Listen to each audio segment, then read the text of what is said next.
So, Councilmember McDuffie, today's your last day. How are you feeling? I'm feeling an overwhelming sense of gratitude. It has been truly my greatest honor to serve the residents of Washington, D.C., to serve my hometown, to fight to make sure that we have a city that is more affordable for residents, to do all the work that we've done over the last 13 and a half years. I can't help but feel really proud of the honor of residents saying you're able to serve in your hometown, and so I feel good. Any idea of who you'd like your successor to be at this point? Is there anyone you're recommending? There's not been a day that I've thought about who my successor will be. I will tell you, my colleagues have the responsibility of appointing a successor, and I've been open to talking to anybody who reaches out, but my understanding is there are close to 30 people who have expressed interest, and whoever it is, I'm sure they will fit in well with my 12 wonderful colleagues at the council. What would be your advice for whoever the next person is? I tell people all the time, this was never really felt like a job to me.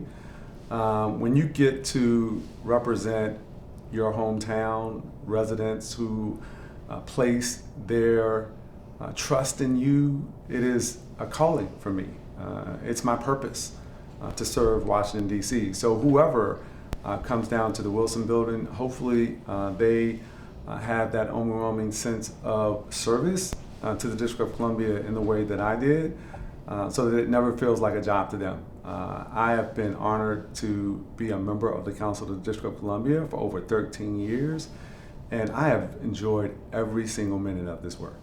Can you talk about what's next for you? Yeah, well, I'll have some news that I want to share with the residents of the District of Columbia. I'll do that directly with them, but I'm closing the book on this chapter of my service to the District of Columbia as it relates to the council, but by no means am I finished with what I think has always been my passion and my purpose, which is to serve the residents of the District of Columbia. So we closed the chapter on one book, but I'm looking forward to the next chapter of service to the residents.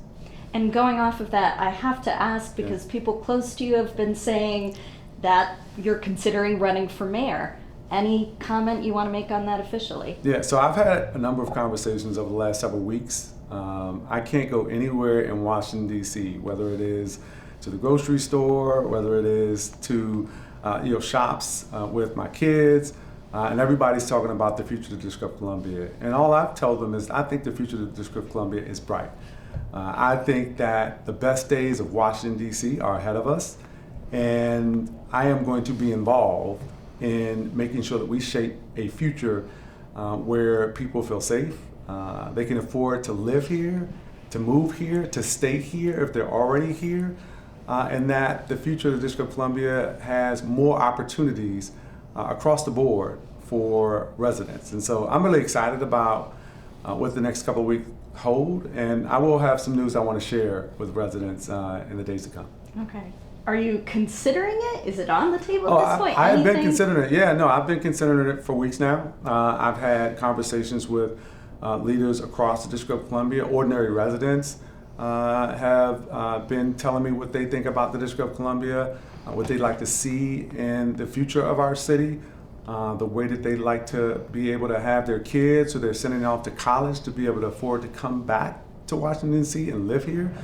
Is extraordinarily important. They've been talking about issues around housing affordability. They want more jobs across different income levels. I've talked to labor leaders who want to make sure that they've got a champion who's representing our city in the years to come. And so those conversations have been plentiful. I've really appreciated and have been honored and humbled by how many people have reached out to encourage me to run for mayor. And those conversations have never stopped. And I'm sure although this is my last day as a member of the Council of the District of Columbia, I am a DC native. I've been here my entire life. I'm not going anywhere, and I will continue to serve.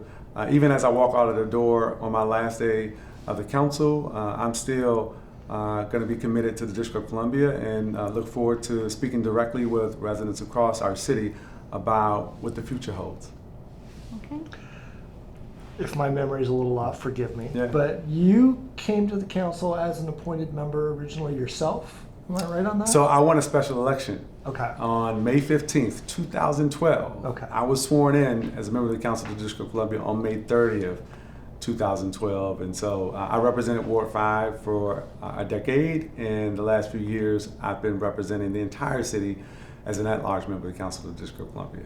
Do you have any thoughts on the person, not getting into who specifically the person is going to be, but in terms of what they're going to have to wrap their arms around, and kind of looking back through the prism of how it was for you when you first joined the council? Yeah, I've been careful not to try to get too involved in that process. I think it's a process that is reserved for the members of the Council of the District of Columbia, of which I will no longer be one. And I will say this, I think what I brought was a unique blend of personal experience, having grown up in the District of Columbia during the 80s and 90s, some of the toughest times in our city's history, a unique professional background, both as a former letter carrier who delivered mail across the District of Columbia before going back to college, finishing up at Howard University. I'm a former prosecutor and civil rights attorney at the United States Department of Justice. And so I think my unique blend of personal, professional, and community experience as a former Civic Association president was just something that I brought to the District of Columbia and the council. And I would be really thoughtful, and I think my colleagues are being extraordinarily thoughtful about who they want to appoint and what experience they bring to the Council of the District of Columbia. I know, having talked to a number of residents, they want a voice that represents the entire city, which I did. They want to make sure that some of the communities that have felt marginalized certainly have a voice. I've been a champion for equity and inclusion, and so I think those are some of the qualities that people are looking for to fill the seat. And I think it's going to be a great person who ultimately steps into that role, and I think all the members of the council who I've spoken to have been incredibly thoughtful in the way that they've approached this process. Thank you for taking the time. More affordable for residents to do all the work that we've done over the last 13 and a half years. I can't help but feel really proud of the honor of residency, honored to be a member of the Council of the District of Columbia for over 13 years. And I have enjoyed every single minute of this work. Can you talk about what's next for you? Yeah, well, I'll have some news that I want to share. At this point, is there anyone you're recommending? There's not been a day that I've thought about